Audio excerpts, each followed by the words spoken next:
नमस्कार, मैं मोहम्मद आबिद। आप देख रहे हैं CRS न्यूज़। देश की राजनीति में रोज नए मुद्दे आते हैं और चले जाते हैं, लेकिन इस बार बहस किसी चुनाव, किसी बयान या किसी घोटाले पर नहीं, बल्कि उस ईंधन पर छिड़ गई है जिसे आप और हम अपनी गाड़ियों में भरवाते हैं।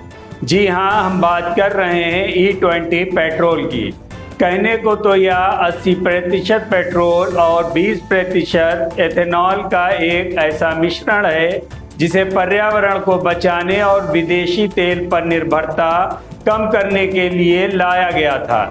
लेकिन सरकार का ये ग्रीन मास्टर स्ट्रोक अब विपक्ष के निशाने पर है और देश की सियासत का सबसे नया और सबसे बड़ा अखाड़ा बन चुका है। इस सियासी जंग में सबसे बड़ा हमला बोला है समाजवादी पार्टी के राष्ट्रीय अध्यक्ष अखिलेश यादव ने। अखिलेश यादव ने सीधे सरकार की नीयत पर सवाल उठाते हुए कहा है, एथेनॉल मुनाफाखोरी का नया नाम है। यह सरकारी मिलावट का ऐसा त्रिमिश्रण है जिसमें सरकार, एथेनॉल बनाने वालों और तेल कंपनियों की सांठगांठ है। अखिलेश यादव का आरोप है कि सरकार इसके फायदे तो गिनाती है, जैसे प्रदूषण कम होना, कच्चे तेल का आयात बिल घटना, लेकिन इसकी जमीनी हकीकत पर पर्दा डाल रही है।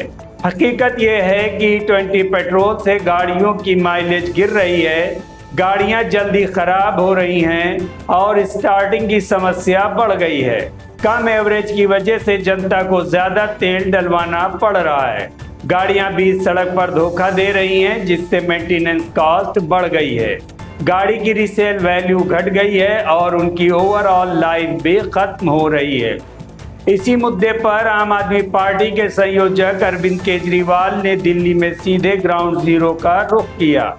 उन्होंने कहा, मैकेनिकों और गाड़ी मालिकों से मुलाकात की और सरकार को घेरते हुए कहा, दिल्ली के गैराजों में E20 पेट्रोल के कारण खराब हुई गाड़ियों की लंबी लाइनें लगी हुई हैं। गाड़ियों का माइलेज बुरी तरह गिर चुका है और आम जनता परेशान है। मोदी सरकार को समझना होगा कि टीवी पर झूठे इंटरव्यू देने और फर्जी प्रेस कॉन्फ्रेंस करने से जमीनी हकीकत नहीं बदलेगी।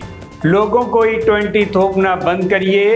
अब पानी मिडिल क्लास के सिर से ऊपर जा रहा है।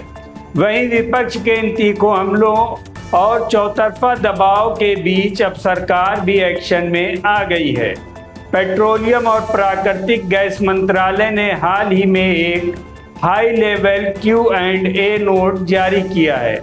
मंत्रालय ने देश के सभी राज्यों के मुख्यमंत्री सचिवों को सख्त निर्देश किए हैं।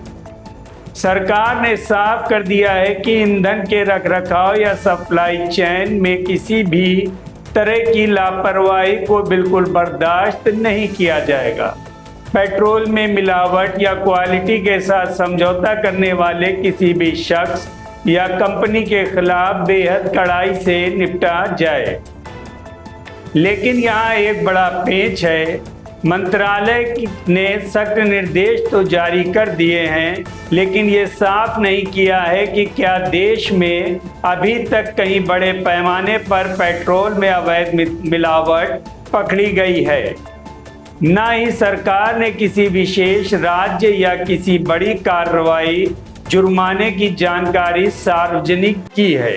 तो सवाल बड़ा है, क्या E20 पेट्रोल वाकई पर्यावरण और देश की अर्थव्यवस्था के लिए एक संजीवनी है, या फिर महंगाई से जूझती जनता की जेब पर एक और अदृश्य बोझ है? एक तरफ विपक्ष इसे सरकारी मिलावट बता रहा है, तो दूसरी तरफ सरकार क्वालिटी सुधारने की दुहाई दे रही है। लेकिन इस सियासी लड़ाई के बीच फंसा है देश का वो आदमी जिसकी गाड़ी बीच सड़क पर खड़ी हो रही है।